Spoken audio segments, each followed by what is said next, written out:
Rank 92, John Bunting, Snowtown Murders.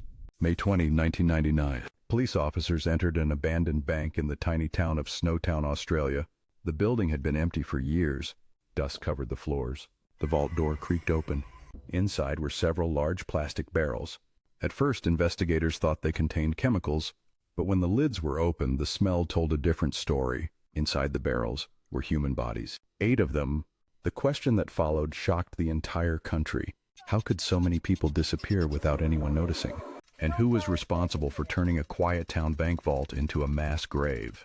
A number, a name, an account that cannot be undone. Tonight's entry, rank number 92. 12 confirmed victims, 12 suspected. This is the story behind the number. This is Behind the Veil Truths. Act 1. The First Signs. John Bunting was born in 1966 in Inala, Queensland. Even as a child, people who knew him remembered something unsettling. He enjoyed hurting animals. One of his favorite pastimes was dropping insects and small creatures into acid and watching them dissolve. As he grew older, that cruelty hardened into ideology. Bunting became deeply involved in neo-Nazi beliefs and developed an intense hatred toward people he considered degenerate. Homosexuals, drug addicts, anyone he labeled a waster. By the early 1990s, Bunting had moved to Salisbury North, a suburb of Adelaide. There, he met a man who would become his closest accomplice, Robert Wagner, and together their worldview began turning into something far darker. Act 2. The pattern emerges. Bunting's first known victim was Clinton Trezise, a 22-year-old man. Bunting suspected him of being a pedophile. There was no proof, but in Bunting's mind, suspicion was enough. He invited Trezise to his home under the pretense of a friendly visit. Then he accused him of abusing children. Trezise denied the accusations. It didn't matter. Bunting beat him to death with a spade and buried the body in a shallow grave. For 3 years, no one discovered what had happened, and during those years, Bunting's influence over Wagner grew stronger. By the mid-1990s, the pair had begun targeting people they considered undesirable: mentally disabled neighbors, drug users, people who had few family members who might notice they were gone. Each disappearance blended quietly into the background, but behind closed doors, the violence was escalating. Act 3. Investigation and Mistakes. One of the next victims was Ray Davies, a mentally disabled man living in a caravan. His only crime was a rumor that he had made inappropriate comments. In December 1995, Davies disappeared. Bunting buried the body in his backyard. Then he began collecting the man's welfare payments. The crimes became both ideological and profitable. More victims followed. A woman named Suzanne Allen, a gay man named Michael Gardner. Another victim, Barry Lane, had once been close to Wagner, but once Bunting labeled him a pedo, his fate was sealed. Bodies began appearing inside large barrels.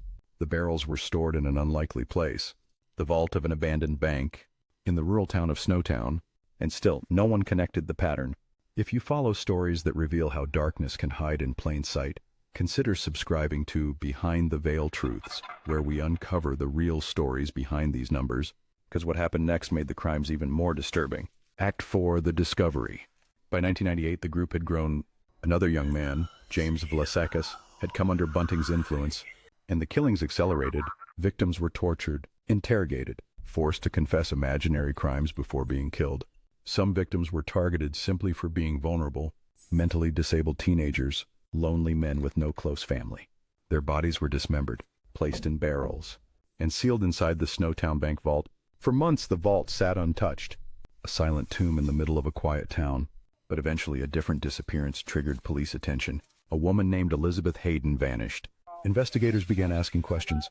Their inquiries led them to the abandoned bank, and on May 20th, 1999, police opened the vault. Inside, they found 8 bodies hidden in drums. The Snowtown murders had finally been uncovered, but the full horror was still unfolding. Act 5.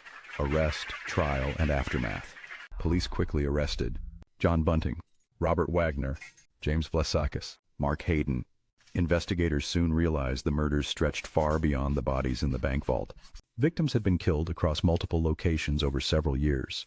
Many had been tortured before death. Some had been dismembered. And in one particularly disturbing revelation, pieces of a victim's flesh had even been cooked and eaten. The trial became one of the most shocking murder cases in Australian history. In 2003, John Bunting was convicted of multiple murders. He received 11 consecutive life sentences with no possibility of parole. Robert Wagner and James Vlasakis also received multiple life sentences. Mark Hayden was convicted of assisting in the murders, but even today, investigators believe the true number of victims may never be fully known, because many of the people Bunting targeted were the kinds of victims society often overlooks: lonely, vulnerable, easy to disappear. Stories like this remind us that behind every statistic in this countdown, there are real lives. And if you're following the full series, subscribing to Behind the Veil Truths helps you stay with us as we uncover the next case. 12 confirmed, 12 lives stolen. Rank number 92 is behind us, but the descent continues, because the next case on this list reveals something even darker. This is Behind the Veil Truths, and we're getting closer to number 1.